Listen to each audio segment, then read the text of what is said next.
হরিওম সংঘের youth forum আইকির তত্ত্বাবধানে কর্ণাটক রাজ্যের হাম্পিতে চলছে সাইকেলের মাধ্যমে এক পরিক্রমা।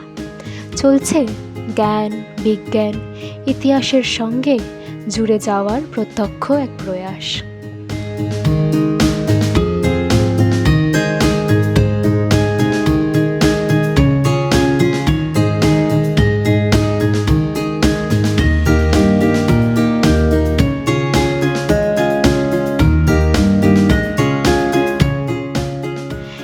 উদ্দেশ্য তথাকথিত কমফর্ট জোন থেকে বেরিয়ে জীবনের সৌন্দর্যতাকে বিকাশ হওয়ার সুযোগ দেওয়া।